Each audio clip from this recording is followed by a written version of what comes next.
సరూర్ నగర్ లో యువ సంఘర్షణ సభ జరుగుతుంది. లైవ్ త్వర చూద్దాం. బాసరలోని రాజీవ్ గాంధీ ట్రిపుల్ ఐటీ తరహాలో రాష్ట్రంలో 4 రాజీవ్ గాంధీ ట్రిపుల్ ఐటీలను ఏర్పాటు చేసి గ్రామీణ విద్యార్థులకు ఉపాధి విద్యను ఏర్పాటు చేయడం జరుగుతుంది.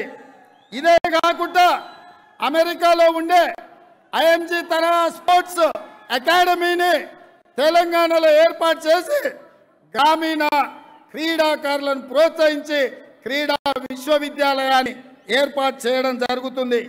ఇదే కాకుండా మీకు తెలుసు, నిత్యం కుటుంబాన్ని పట్టించుకోకుండా కాకి డ్రెస్సులో మా కాకి సోదరులు హోంగార్డు నుంచి డీజీపీ వరకు నిరంతరం సేవలు అందిస్తుంటారు. కుటుంబ సభ్యులను చూసుకునే పరిస్థితి లేదు.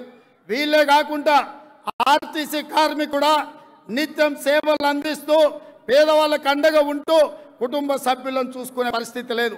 కాబట్టి ప్రత్యేకంగా పోలీసు సిబ్బందికి, ఆర్టీసీ కార్మికులకు 2 ప్రత్యేక యూనివర్సిటీలు, ఒకటి వరంగల్లో, రెండవది హైదరాబాద్లో ఏర్పాటు చేసి వాళ్ళ పిల్లలకు 6వ తరగతి నుండి పీజీ వరకు ఉచిత విద్యను అందించే బాధ్యత కాంగ్రెస్ పార్టీ తీసుకుంటుంది. అన్నిటికంటే ముఖ్యమైనది ప్రియాంక గాంధీ గారికి అత్యంత ఇష్టమైనది యువ మహిళా సాధికారిత. యువ మహిళా సాధికారిత అంటే ఈరోజు రాష్ట్రంలో గర్ల్స్ స్టూడెంట్స్ కాలేజీకి వెళ్ళాలన్నా, ట్యూషన్లకు వెళ్ళాలన్నా, ఎక్కడికి వెళ్ళాలన్నా అన్న మీదనో, తమ్ముడి మీదనో, తండ్రి మీదనో ఆధారపడుతున్నారు. అందుకే ఈ రాష్ట్రంలో ఉన్న చదువుకునే ప్రతి యువ విద్యార్థినికి ఎలక్ట్రిక్ స్కూటీ ఉచితంగా ఇచ్చి ప్రియాంక గాంధీ గారి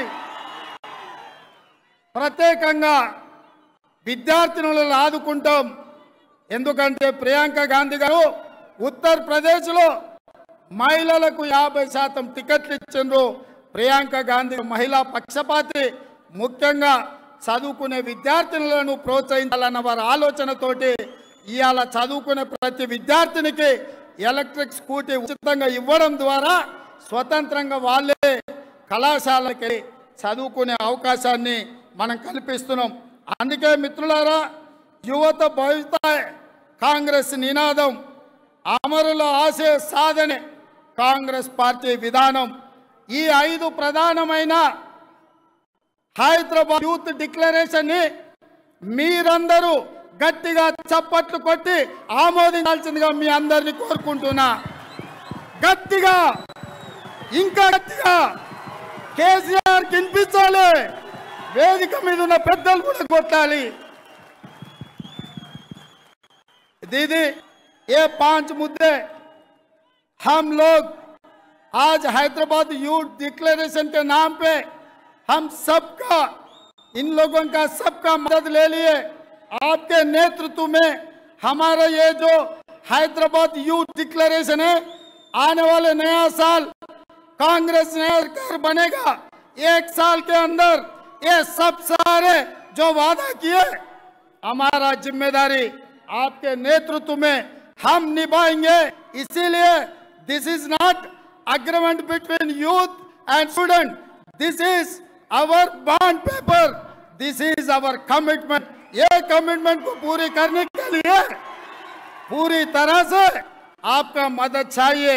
इस तेलंगाना मां सोनिया जी ने दिए, हमें है तेलंगाना माता, मगर हम कभी तेलंगाना माता को हम नहीं देखे, मगर तेलंगाना माता के रूप में सोनिया जी है, वो माता की बेटी।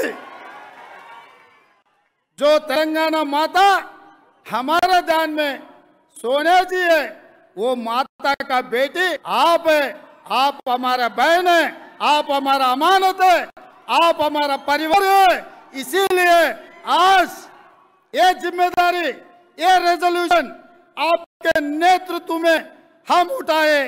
आपका मदद, आप हमेशा ये तेलंगाना के बारे में सोचना, मदद करना।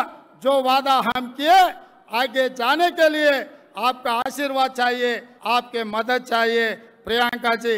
इसीलिए सबके तरफ से 4 करोड़ तेलंगाना के जनता के तरफ से मेरा गुजारिश ये है, आप पूरा हिंदुस्तान अलग है, ये तेलंगाना माता सोनिया जी ने दिए, ये तेलंगाना को रक्षा करना, ये तेलंगाना को बचाना, ये तेलंगाना तरक्की आगे ले जाने के लिए वो जिम्मेदारी आप है। हम उम्मीद करते हैं आप ये जिम्मेदारी निभाएगा, ये जिम्मेदारी उठाएगा। धन्यवाद प्रियंका जी, धन्यवाद। जय सोनियम्मा, जय सोनियम्मा। नया इंदिरम्మ 1980లో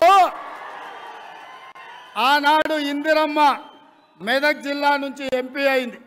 ఇవాళ వచ్చిన బిహెచ్ఎల్, ఐడిపిఎల్, హెచ్ఏఎల్, ఐడిఎల్ జాతీయ పరిశ్రమలు అభివృద్ధి, ఇవాళ 1000 కోట్ల ఆదాయం తెలంగాణకు ఉందంటే ఇందిరమ్మ దయ. 1980లో ఇందిరమ్మ ఇచ్చిన బలంతో ఇవాళ తెలంగాణ ధనిక రాష్ట్రమైంది. ఆ ఇందిరమ్మ మనవరాలు సోనియమ్మ బిడ్డ, మన ఆడబిడ్డ ప్రియాంకమ్మ ఇవాళ తెలంగాణకు అండగా నిలబడతా అని మాట ఇచ్చింది. మీరందరూ మరొక్కసారి వారికి చప్పట్ల రూపంలో ధన్యవాదాలు తెలపండి.